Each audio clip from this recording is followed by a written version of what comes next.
ман роҳбари ширкати сайёҳии Сари Хусор Travel Рустам Мирзоев мебошам.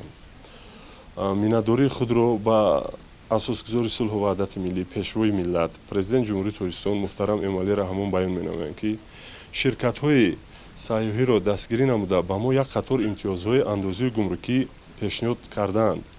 дар ҷавоб ба дастгириҳои президенти азизамон мо роҳбарони ширкатҳои сайёҳӣ уҳдадор мешавем, ки тамоми кӯшишу ғайрат ва малакаю маҳорати худро барои ҳарчи бештар ҷалб намудани сайёҳони дохилию хориҷӣ ба мавзеъҳои беиштосои ҷумҳуриямон сарф намуда Тоҷикистони азизамонро ба ҷаҳониён муаррифӣ намоем. шурӯъ аз соли 2015 дар ҷамоати деҳоти Сари Хусор мо ширкати сайёҳии Сари Хусор Travel-ро таъсис додем. самти бештари фаъолияти худро ба намудҳои сайёҳӣ шикор ва кӯҳгардӣ равона кардаем, зеро минтақа барои рушди ин намуди сайёҳӣ имкониятҳои васеъ дорад. дар оянда тасмим гирифтаем, ки хатсайрҳои нави пиёдагардӣ таъсис диҳем, ки якчанд ноҳияҳои ҳамсарҳадро дар бар мегирад. азбаски солҳои 2019-2021 аз ҷониби пешвои муаззаму миллат солҳои рушди деҳот, сайёҳӣ ва ҳунарҳои мардумӣ эълон гардидааст, мо кӯшиш ба харҷ медиҳем, ки аз тамоми имкониятҳои доштаамон истифода бурда соҳаи сайёҳиро рушд диҳем. Суҳайло Исмонқул, курси яги коллеҷ технологии шаҳри Душанбе мебошам.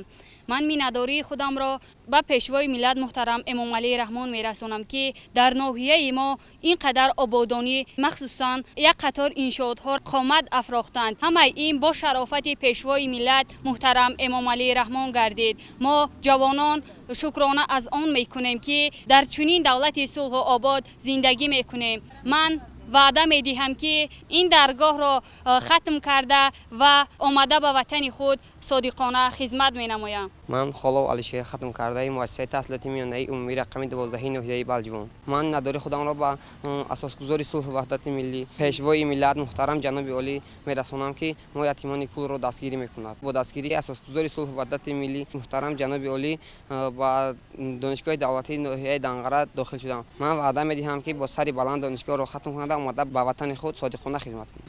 ман Холова Амина дар мактаби миёнаи умумии рақами 12 ноҳияи Балҷивони деҳаи Мулкон таҳсил менамоям. ман миннатдории худамро ба асосгузори сулҳу ваҳдати миллӣ, пешвои миллат, президенти ҷумҳурии Тоҷикистон муҳтарам Эмомалӣ Раҳмон баён менамоям. мо 4 ятими кул ҳастем. як нафари мо маъюб аст ва мо танҳоии худро ҳис намекунем, ки чунин падари ғамхор дорем ва моро бисёр дастгирӣ менамояд. Эмомалии Раҳмон сарвари Тоҷикистон 100 сол зинда бошӣ ба бахти мо бачагон. ман Аҳлиддин Хайриддин, донишҷӯи Донишгоҳи Миллии Тоҷикистон мебошам. ман миннатдории худро ба асосгузори сулҳу ваҳдати миллӣ, пешвои миллат муҳтарам ҷаноби олӣ мерасонам, ки мо ятимони кулро ҳамеша дастгирӣ кардам. мо ятимии худро эҳсос намекунем. мо бо квотаи президентӣ ба дастгирии ҷаноби олӣ ба Донишгоҳи Миллии Тоҷикистон роҳ ёфтаем. кӯшиш мекунем, ки баъди хатми донишгоҳ ба ватани худ содиқона хизмат кунем. ман Фаризаи Рустам, донишҷӯи Донишгоҳи давлатии тиббии Тоҷикистон мебошам. миннатдории худро ба асосгузори сулҳу ваҳдати миллӣ, пешвои миллат муҳтарам Эмомалӣ Раҳмон мерасонам, ки мо ҷавондухтарони деҳаҳои дурдастро дастгирӣ намуда квотаи президентӣ таъсис доданд. ман низ аз ин имтиёзи пешвои миллат бархурдор гашта, тибқи квотаи президентӣ ба Донишгоҳи давлатии тиббии Тоҷикистон ба номи Абуалӣ ибни Сино дохил шуда дар курси 4 таҳсили худро идома дода истодам.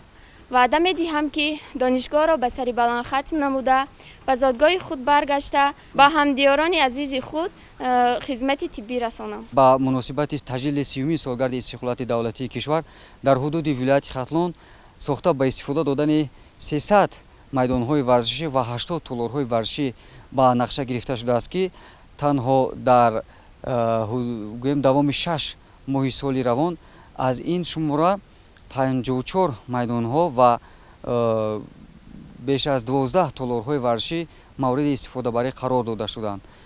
дар ҷавоб ба ин таваҷҷӯҳ, ин ғамхориҳо мо масъулони соҳа дар якҷоягӣ бо тамоми ҷавонони вилоят кӯшиш ба он равона менамоем, ки дар раванди созандагию бунёдкории кишвар саъю талош намуда ҳиссаи худро гузорем. ای وطن گر هسته جان من من برای تو نگهبان می شوم، از برای ذره خاکت وطن دختر تو مرد میدان می شوم. من مینداری خود را به اساسگذاری صلح و وحدت ملی پیشوای ملت پرزیدنت جمهوری تاجیکستان محترم امامعلی رحمان میرسانم که ما جوانان ناحیه بلجوان را خیلی دستگیری می نمایند. یکی از این دستگیری های پیشوای ملت این تاسیس کوتای پرزیدنتی و مرکز ملی تحصیل نزد پرزیدنتی جمهوری تاجیکستان می باشد که برای داخل شدن در دانشگاه های دولتی کشور مساعدت می نماید. با دستگیری به واسطه پیشوای ملت دانشجوی دانشگاه آموزگاری تاجیکستان به نام صدرالدین عینی گردیدم. وعده می دهم که در ساحه انتخاب کرده خود متخصص خوب گردیده و به خلق و وطن خود صادقانه خدمت نمایم. من مفتونه نیازلا قدوم مبارک شما را پیشوای ملت به ناحیه زیبا منظر بلجوان خوش آمدید میگویم. ملک آباد است استقلال ما، نخل شمشاد است استقلال ما.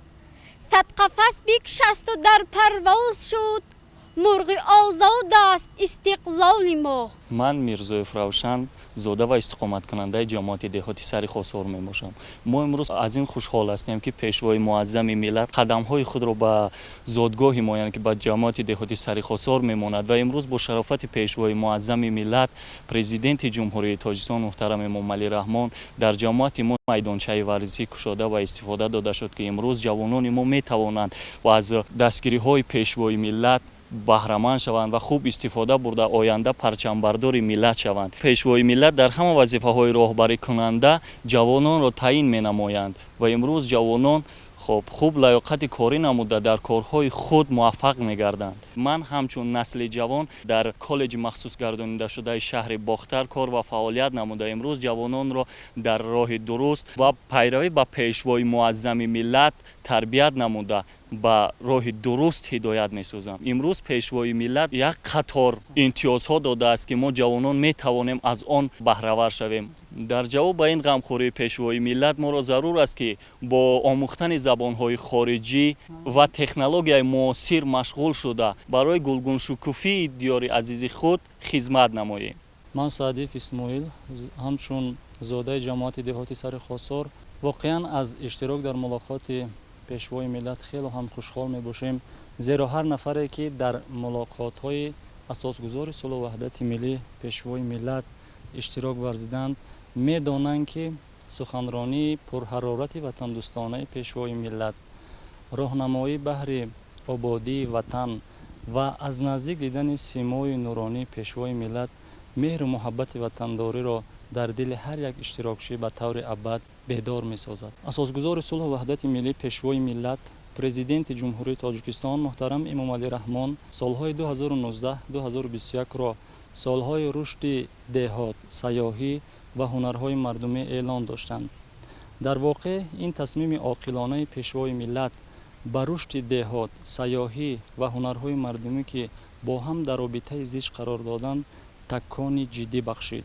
اعلان نمودن سالهای 2019 و 2021 همچون سال رشد دهات، سیاحی و هنرهای مردمی ادامه منطقی سیاست دولتی جمهوری تاجیکستان در ساحه سیاحی می باشد. عملی شوی هدفهای استراتژی جمهوری تاجیکستان و تطبیق سیاست دولتی در ساحه سیاحی، رشد دهات، در ساحه هنرمندی، در ساحه معارف، تندرستی و جوانان را در جماعت دهاتی سر خسار دیده کس روح الهام تازه میگیرد. عملی شوی سپارش های پیشوای ملت که در سفر کاری قبلی خود در سال 2017 در جماعت دهاتی سر خسار بیان داشتند و عملی شدن سیاست عاقلانه و با برار پیشوای ملت باعث آن گردیده است که امروز جماعت دهاتی سر خسار مخصوصاً دهه شهیدان به یکی از دهه های زیباترین دیار مبدل گشته است و حتی ممکن است که گوییم که امروز دهه شهیدان جماعت دهاتی سر خسار به قشلاق طلایی که استاد میرسعید میرشکر در داستان خود وصف نمودند مانند شده است.